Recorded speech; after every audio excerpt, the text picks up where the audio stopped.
अथ कान्तं प्रवक्ष्यामि कुण्डली चेतनादिकम् सहस्रनाम सकलम् कुण्डलिन्या प्रियं सुखम्।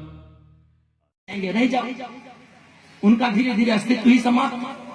समझाएंगे हम, मनाएंगे उनको, लेकिन एक बात है, हम बिखरेंगे और ना जो आर्यों में सज्जन लोग हैं ना उनको भी हम बिखरने देंगे। हम उनको भी एक छत्र के नीचे लाने का प्रयास करेंगे। आपके 10,000 लोग भी करेंगे, आप लोग भी करेंगे। इतना कार्यकाल हम इसमें लगाए हुए, उस कार्यकाल में हम भी प्रयास करेंगे। आर्यों जब उसने देखा अब रसद नहीं, पानी नहीं, कुछ नहीं बचा है, अब क्या करें? अपने 500 लोगों को लेकर के आनंदपुर साहिब को उसने छोड़ दिया।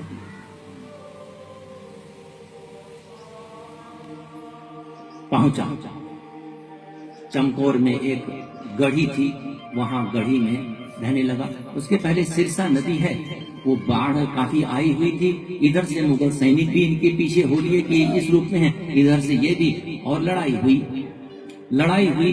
इनके पास में बचे केवल 40 लोग, इनके 2 पुत्र और अकेला ये 43 लोग बचे। मैं इसलिए सुनाना चाहता हूं कि कल के दिन आप संघर्ष करने के लिए जाएंगे, ये भूल जाइए कि बिना बलिदान के इस प्रकार से आर्यों का कार्य आगे बढ़ सकता है। हमने बलिदान दिया ही नहीं, और जहां दिया उसका महत्व भी हमें नहीं मिला। हैदराबाद में आर्यों ने बलिदान दिया, उसको हिंदुस्तान में लाने के लिए संघर्ष किए, बलिदान भी दिया। भले ही उसका हिंदी आंदोलन हो या कोई भी दे दिया जाए, इन लोगों ने बलिदान दिया। लेकिन कौन से इतिहास में पढ़ाया जाता है? हमारे समाज के थोड़े से इतिहास में इन्होंने अपने हाथ से लिखे वही किया जाता है, और कहीं उल्लेख ही नहीं। ना बालकों को पढ़ाया जाता है, ना वहाँ के बजट में है। मैं आंध्र प्रदेश गया, वहाँ के उस रूप में देखा, कहीं हमारे पुरुषार्थ का कोई जिक्र ही नहीं है। आश्चर्य। लेकिन एक बात ध्यान रहे, अगर आप आकांक्षा करते हैं, जय घोष लगाते हैं, जय आर्यावर्त का, तो त्याग के लिए भी तैयार रहना चाहिए। और मैं मानता हूं मेरे इन 10,000, इन 2 लाख में भी हजारों ऐसे आर्य और आर्याएं हैं जो राष्ट्र के लिए अपना सब कुछ निछावर करने के लिए भी तैयार रहते हैं।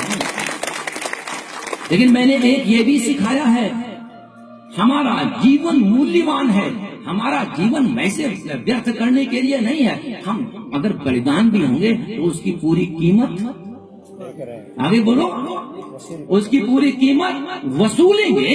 हम अपनी कीमत, हम जानते हैं कि मेरी कीमत क्या है, हम पूरी कीमत भी वसूलेंगे। इसलिए हमारा एक आर्य जो बुद्धिमान है, वो कहता है मैं संघर्ष करूंगा, मैं बलिदान भी दूंगा, लेकिन मेरे संघर्ष का मूल्य, मेरे बलिदान का मूल्य मेरे राष्ट्र को मिले, मेरे आर्य को मिले। या वो चिंतन भी करता है, करना भी चाहिए।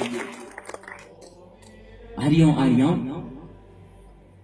43 लोग थे, चारों तरफ में फिर घेर लिया लाखों की सेना ने।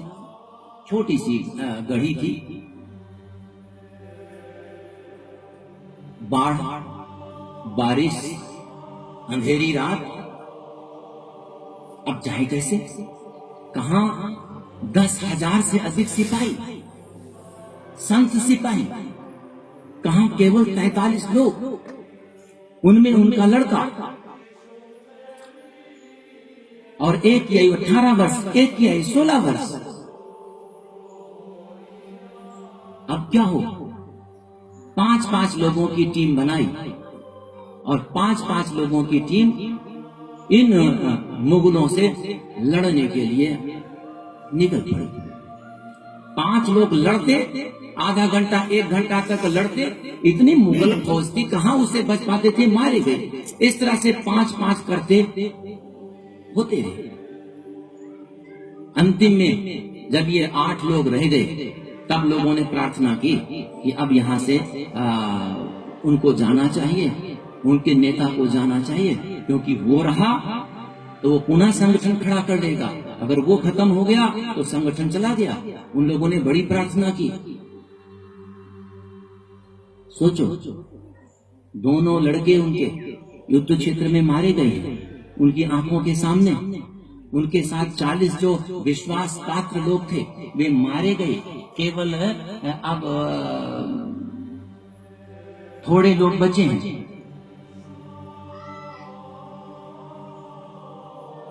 उस भयानक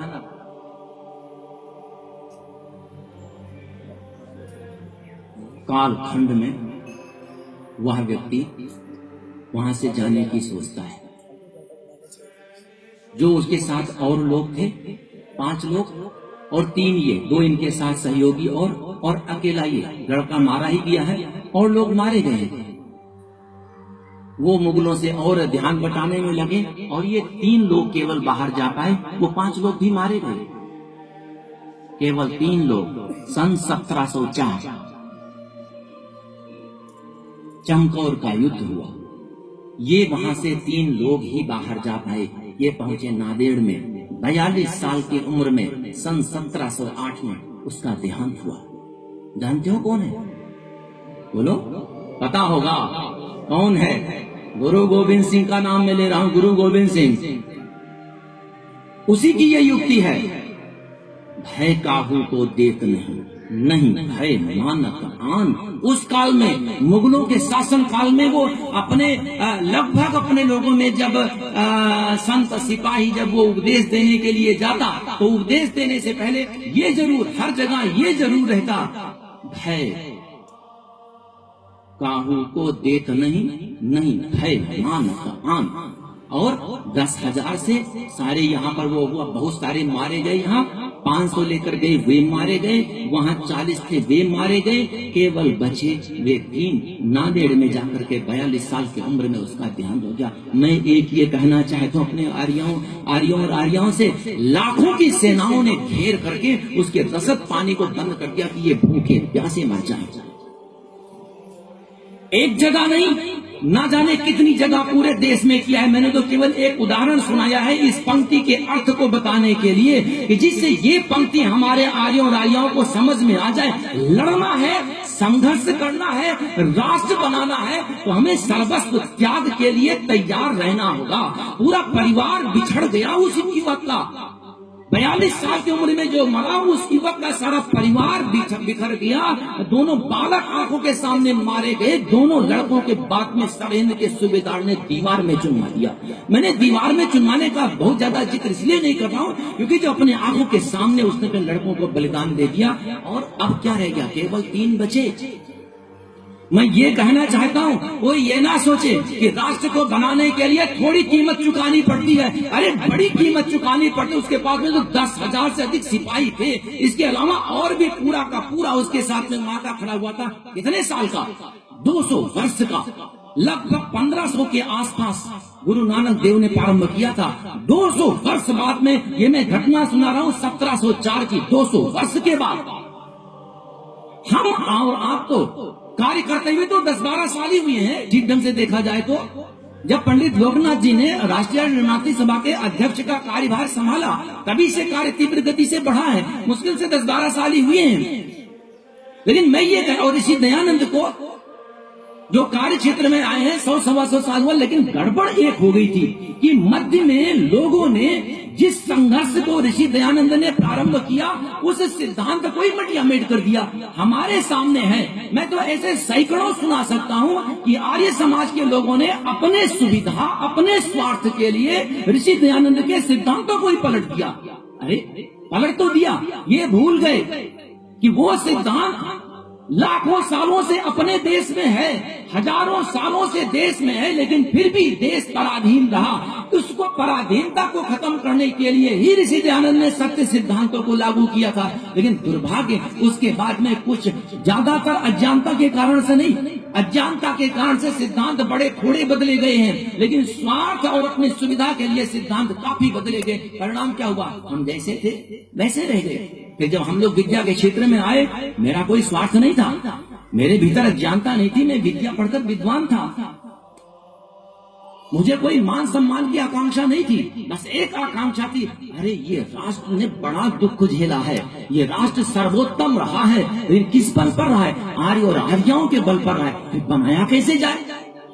फिर हम लोगों ने संघर्ष प्रारंभ किया था, और संघर्ष प्रारंभ किया तो याद रहे, आप सभी अगर राष्ट्र की तरफ में चाहते हैं, राष्ट्र की आकांक्षा है, राष्ट्र के निर्माण की आकांक्षा है, तो उसी के अनुपात में हमें संघर्ष और बलिदान देने के लिए भी तैयार रहना होगा। ऐसा नहीं है कि आप अकेले बलिदान देने वाले हो। मैंने बलिदान देने वालों की एक छोटी सी घटना सुनाई है।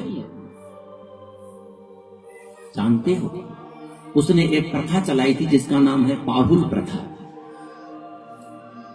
हमारे यहाँ जातिवाद मतभेद इतना था कि कोई कहीं किसी का पानी पी ले तो वो मुसलमान बन गया, वो कुछ बन गया। पानी पी लेने मात्र से ही इतना जबरदस्त छुआछूत था। उसने इसको हटाने के लिए पाहुल प्रथा चला दी। ना एक बर्तन में इस रूप में है, सभी वहीं से भोजन करेंगे, कोई अलग नहीं है। उसने ये बना दिया पाहुल प्रथा। कितना सरल काम था। एक बर्तन में भोजन करो और क्या हो गया, क्या बन गए, सिख बन गए। कितना सरल उपाय। अगर ऐसा आज चलाएं हम लोग तो हम लोग को लाखों करोड़ों को बड़ी जल्दी जोड़ लेंगे। हम लोगों के पास में क्षमता बड़ी है। क्या करना है, पानी तो पिलाना है। खांडे से सर्व बतासे घोलो और उसको काट पीट करो और पिलाओ। एक में भोजन कराओ और बन गया। सिख तो बन सकता है, लेकिन आर्य, आगे बोलो, नहीं। वहां तो केवल मात्र पानी पिला देने से, भोजन मात्र करा देने से वो सिख बन गया, जातिवाद को छोड़ दिया। छूटा तो तब भी नहीं। अरे हम लोगों ने आर्य बनाए हैं। हम लोगों ने आर्य इस रूप में 2 दिन तक, पूरे 20 घंटे तक हमने विद्या दी है। हमने केवल एक मात्र भोजन कर लेने से या एक उसमें से पानी पी लेने मात्र से हम लोगों ने आर्य नहीं बनाए। हमने अज्ञानता या पाखंड नहीं फैलाया है। हम लोगों ने 20 घंटे तक अपने लोगों को विद्या दी है। वो विद्या जिसके लिए ऋषि दयानंद का बलिदान हुआ और जिसके लिए हम लोगों ने अनेकों वर्षों तक परिश्रम किया है।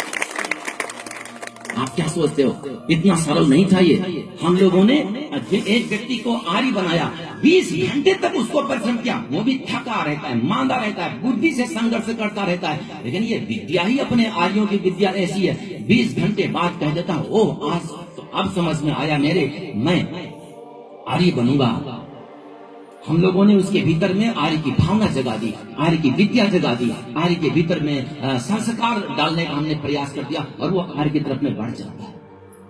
इतना सरल नहीं है। वो काम सरल था जो उन लोगों ने किया, पाहुल प्रथा, और जो उन लोगों ने खांडे वाला जो अमृत छकाना सारा का सबका, वो सारा तो बड़ा आसान। हम सब जब कार्य कर रहे हैं वो बड़ा कठिन। आज 25 आचार्य मिलकर के भी काम नहीं कर पाते, लगभग 2 लाख ही पहुंच पाए हैं। दुर्भाग्य यही है कि आर्य समाज के जो थोड़े बहुत विद्वान बचे हैं, जानते हुए भी, मैं नहीं मानता, उनकी अंतरात्मा स्वीकार नहीं करते, मैं इसको नहीं स्वीकार करता। अगर या तो फिर वो पक्के अनाड़ी है। अगर थोड़ी बहुत भी आर्य की भावना उनके भीतर में होगी तो उनको हम सबका सहयोग करना ही पड़ता है, कर भी रहे हैं। लेकिन बहुत सारे ऐसे लोग हैं जिन्होंने विरोध का झंडा उठाए हुए हैं। दुर्भाग्य यही है, उनकी क्या दुर्गति होगी, उनकी जो दुर्गति होगी, लेकिन राष्ट्र को भी वो दुर्गति में डाल रहे हैं। ऋषि दयानंद के अनुयायियों को तो ऐसा नहीं होना चाहिए था। और वो तब कि जब हम जैसे आचार्य कहते हैं कि अभी तो मैं हूँ, हम जैसे आचार्य कहते हैं कि आर्य समाज के किसी भी विद्वानों को अगर मतभेद है तो आ जाओ भाई मेरे पास में, हम बैठ करके आराम से विचार विमर्श कर लेंगे और एक साथ चलो। हमने अपना द्वार तो खोल रखा है, लेकिन दुर्भाग्य की बात तो ये आते ही नहीं है। कहते जो मैं कर रहा हूँ वो ठीक, जो आप कर रहे हो वो ठीक, या जो आप कर रहे हो वो ठीक नहीं, जो मैं कर रहा हूँ वही ठीक। लेकिन जब मैं डिंडिन घोष के साथ में कहता हूं कि ये कार्य मैं कर रहा हूं, ऐसा कुछ नहीं है, ये ऋषियों का कार्य है, केवल ऋषि दयानंद का ही नहीं, उसके पीछे भी जो लाखों ऋषि हुए हैं ये उन सबका है, ये वेद सम्मत है। आओ जी, मैं जाने को तैयार। क्यों? क्योंकि मेरे भीतर पीड़ा है कि मेरे देश के लोग आर्य बने। क्यों आर्य बने, मैं आगे बताऊंगा, छोटा सा ही सुनाऊंगा। आर्य बने, अब जैसे मुनि जी थे, मुनि जी गुरुकुलों में नहीं पढ़े, अंग्रेजी पढ़ाते आदि रहे, भीतर भावना थी, गुरुकुल ने इसको प्रारंभ किया और अभी भी पुरुषार्थी हैं, लगे ही रहते हैं, कहीं यहाँ बनाना कहीं वहां बनाना, पुरुषार्थी तो है। जब ये देखा इस रूप में, तब इन्होंने कहा कि ठीक है जी, गुरुकुल आप लोग अपने कार्य के लिए लीजिए, कार्य को बढ़ाइए। सरलता कितनी। उसके बाद भी जितना सहयोग हो सकता है सहयोग देने के लिए तत्पर रहते हैं। भीतर भावना है, मैं तो जब कहता हूं, जब एक यज्ञ मुनि जिस रूप में कर सकते हैं, तो जिनका जीवन गुरुकुलों में बीता, जो विद्या पढ़े हैं, जो सिद्धांतों को समझ सकते हैं, जान सकते हैं, भाई फिर क्यों बैठे हो घर में? अगर मेरे पास में उपाय नहीं है आर्यों को पढ़ाने का, अगर किसी अन्य के पास में उपाय है आर्यों को पढ़ाने का, तो मैं तो उसके पास में सबसे पहले जाने वाला होऊंगा कि भाई बताओ, मैं आपके साथ हूं, जिससे आर्यों को बढ़ाया जा सके, मिलकर बढ़ाएं, हमारा साझा कार्य है। लेकिन जब आर्य निर्मात्री सभा के पास में उपाय है, सफलता है, और हम जैसे आचार्य हैं और हम कहते हैं सर्वोत्तम सिद्धांत हैं, ऋषि दयानंद के सभी सिद्धांत इस रूप में, आओ जी, आते भी नहीं, सहयोग भी नहीं करते, ऐसा दुर्भाग्य क्या कहते हैं? इससे बड़ा दुर्भाग्य किसी भी समाज का नहीं हो सकता। लेकिन यहाँ फिर हम कठोर हो जाते हैं, हम कठोर हो जाते हैं इसलिए में कि इन लोगों ने ऋषि दयानंद के बलिदान को भी व्यर्थ किया है। अगर हम गंभीरता पूर्वक देखेंगे तो ये बहुत बड़े दोषी सिद्ध होंगे। हम लोग जितनी सामर्थ्य है, हम सामर्थ्य को बचाकर नहीं रखते, हमारे 10,000 से अधिक आर्य भी सामर्थ्य बचाकर नहीं रखते, और वो भी पूरी तरह से पुरुषार्थ कर रहे हैं। वे स्तुति है, धन्यवाद के पात्र हैं, राष्ट्र उनका ऋणी रहेगा। आर्यों आर्याओं, जनरल डायर ने क्या किया? ये तो चलो लड़ाई लड़ रही थी, जनरल डायर ने क्या किया? सभा कर रही जनता को खड़ा करके सिपाहियों को गोलियों से भून दिया। और जब कमेटी बैठी, वो पूछती है कि अगर आपके पास टैंक ले जाते तो क्या टैंक चलाते? वो कहता हाँ, अगर टैंक ले जाता तो मैं टैंक भी चलाता।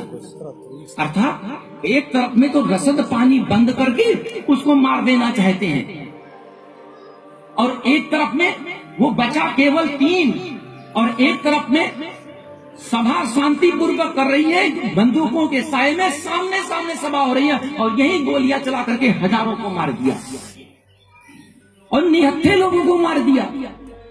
आप क्या सोचते हो? ये कल्पना है? ना गुरु गोविंद सिंह की कल्पना है 1704 में, न जनरल डायर वाली कल्पना है जलियांवाला बाग में, ये हुआ है। आर्यों आर्यों, याद रखना जरूरी है, अगर हम कमजोर बने रहे, अगर हम ताकतवर नहीं बने विद्या से भी और बल से भी, अगर हम सामर्थ्य वाले नहीं बने, तो जो शत्रु आएगा या तो इस तरह से भूखे प्यासे मार देगा, या तो इस तरह से सामने सामने चाहे शांति कितना मार्च करते रहो वहां भून देगा। अगर ये भी नहीं करेगा तो कोई भी केमिकल छोड़ करके ऐसे नष्ट करेगा, आपको पता ही नहीं चलेगा। आपके बच्चे, बूढ़े, बालक, महिलाएं सारी थोड़ी देर में ही हजारों की संख्या में मर जाएंगे। एक आर्य ही है जो राष्ट्र और राष्ट्रीय भावनाओं को समझता है, वो संघर्ष करता है। मैं आर्यों को कायर और कमजोर नहीं बनाता, हम चाहते हैं कि एक एक आर्य भी जो है ना, वे सिद्धांतों को समझे। याद रहे, आपका शारीरिक बल आपको ताकतवर नहीं बनाता, ये विद्या है, विद्या के साथ में ये भावना है, ये आपको बलशाली बनाती है। अग्नि कुंड में भी कूदने के लिए यही आपके भीतर की भावना सामर्थ्य करती है। अपने घर के सारे संपत्ति को, धन को, स्वयं को भी निछावर करने की भावना है, केवल भावना ही है, ये विद्या और भावना ही बनाती है। और ये हमारियों में है, लेकिन अंतर केवल मात्र इतना है कि हम केवल मात्र 2 लाख हुए हैं और 125 करोड़ की आबादी है। वो कैसे, ये बताने के उपरांत में मैं समाप्त करूंगा। ये मुझे समझाना केवल दोनों का इसलिए था कि आर्यों आर्यों, इतिहास को याद रखो और अपनी तैयारी करो। अकेले अकेले नहीं आप जीत सकते, स्वयं दृढ़ रहो। ऋषि दयानंद के सिद्धांतों के साथ साथ पूरे जितने ऋषि हैं उन सिद्धांतों को मानना जरूरी है, वेद के सिद्धांतों को मानना जरूरी है। सामर्थ्यशाली रहो, संगठन बनाओ। संगठन का अर्थ है आप भी करोड़ों की संख्या में होने चाहिए। देश की परिस्थितियां आप अपने आप बुद्धिमान है, आर्य और आर्याएं को अवगत कर लेंगे। केवल छोटी सी जिंदगी क्यों जीना चाहते हो? केवल खाने पीने मात्र में ही अपनी जिंदगी क्यों बर्बाद कर देना चाहते हो? मैं मना नहीं करता, खाओ पियो, गृहस्थ में रहो, कोई मना नहीं करने की तैयारी में। लेकिन याद रहे, इन सबको करते हुए आपका एक उत्तरदायित्व पूरे राष्ट्र के प्रति में है, वह कभी मत भूलो। और उससे पहले सबसे बड़ा उत्तरदायित्व है विद्या। अगर वो नहीं आई तो पता चला करने गए थे राष्ट्र का उद्धार और करके चले आए राष्ट्र का घात, राष्ट्र का विश्वासघात। ये बड़ी समस्या खड़ी हो जाएगी। जैसे जब चीन के साथ में युद्ध हुआ तो यहीं जन्मे पले बढ़े ये कम्युनिस्ट लोग किसका गुणगान करते रहे? चीन का। किसके लिए रास्ते साफ करते रहे? चीन का। किसके लिए मार्ग और प्रशस्त करते रहे? चीन का। किसके लिए यहाँ के सेनाओं का नुकसान करते रहे? चीन का। क्यों? आखिरकार वो कारण है सिद्धांत, वो कारण है भावना, वो कारण है वे कम्युनिस्ट बन गए, उन सिद्धांतों पर मानने लग गए। बस अंतर केवल मात्र यही है। इसीलिए हम तो कहते हैं आज ये सिद्धांत जानना प्रत्येक के लिए जरूरी है। वही ये राष्ट्रभक्त हो सकता है। मैंने तभी कहा था राष्ट्रभक्त का मतलब ही हुआ आर्य। आओ एक सिद्धांत की तरफ में बढ़ चले, फिर बताता हूँ, फिर आपको बताता हूँ कि महत्व क्या है। उस महत्व के बाद में समाप्त कर दूंगा मैं। आर्यों हमने गुरुकुल खोले। गुरुकुल में मुश्किल से 15 या 20 छात्र थे। उस समय में रहे 90। अंतिम में जाकर के बचे मुश्किल से 5-10 छात्र। प्रतिवर्ष वाले में हमारे पास में हो गए 50-60 छात्र। 50-60 छात्र में अंतिम में जब आए तो 10-15 छात्र वहां से पास हुए, बीच में भागते रहे। 15 छात्र में मुश्किल से, और जो सामान्य नौकरी वोकरी लग गई वो सीखा, और जो कोई वगैरह फेंक फाक करके वो सब गुरुकुलों के बाद में जब गुरुकुल से पढ़ाई हो गई तो वही बन जाते हैं। बच गए मुश्किल से 5।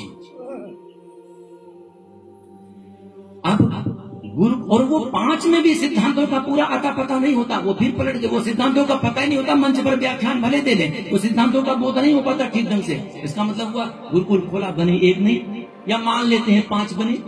तो जानते हो एक हमने सर्वे कराया था, इस प्रकार में जितने गुरुकुल पूरे देश भर में हैं, उन गुरुकुल, अच्छा गुरुकुल बनाते किस लिए हैं? कि विद्या पढ़े कि आर्य बने, आर्य बनाए। किस लिए बनाते हैं गुरुकुल? बोलो जी आप लोग, आवाज इतनी दूर से आ जाएगी। गुरुकुल किस लिए बनाते हैं? विद्या पढ़े, चाहे पौराणिक हो जाए, चाहे ईसाई हो जाए, चाहे मुसलमान हो जाए। क्या किस लिए बनाते हैं गुरुकुल? सीधी भाषा में है, गुरुकुल बनाते इसलिए हैं वो विद्या पढ़े, पहले तो अपने आर्य बने और उसके बाद में क्या करे? आर्य बनाए। और गुरुकुल का उद्देश्य कुछ नहीं होता। गुरुकुल का उद्देश्य यही है। ऋषि दयानंद ने भी खोला था, जब देखा उद्देश्य के पूर्ति नहीं है बंद कर दिया।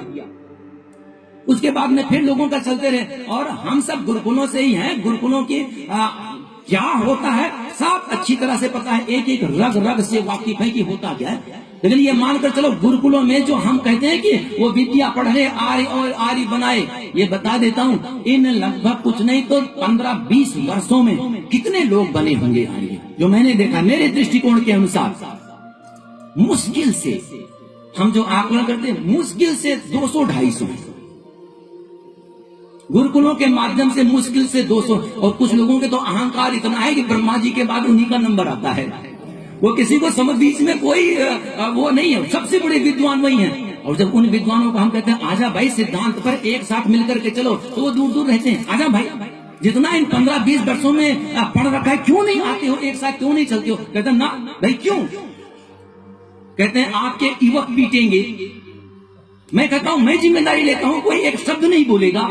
सिद्धांत सम्मत तो चर्चा करनी है, हम तैयार हैं। लेकिन एक बात याद रखिए, आप मुझे मनवा लेंगे, मैं आपका मान लूंगा, आपके साथ चलूंगा। लेकिन अगर आप नहीं कर पाते तो मेरे साथ चलो। हम ये नहीं करेंगे चर्चा कर लें, हो ना जाना कुछ नहीं, ये मानने को तैयार नहीं। हम तो ये मानने को तैयार रहेंगे जिसकी बात सत्य निकलेगी उसका पक्ष स्वीकार करना होगा, कोई दूसरा चारा छोड़ेंगे नहीं। इसी को समझ कर तो आने को तैयार नहीं होते। तो जानते हो इन सब गुरुकुलों से 15 सालों में कितने निकले? मैं तो आकलन करके किया था, मुश्किल से 200। और 200 भी जो हमारे पास में लिस्ट आई और आपको सुना दें तो आपको समझ में आएगा कि ये कैसे कैसे है। लेकिन हम इतना निंदा नहीं करेंगे, हमारा अपना। देखो जी, ये मत सोचो जब हम आर्य समाज या गुरुकुल की निंदा करते हैं तो जितना आप सुन पाते हैं ना, उससे अधिक मुझे पीड़ा होती है, क्योंकि मैं इसी की उपज हूँ।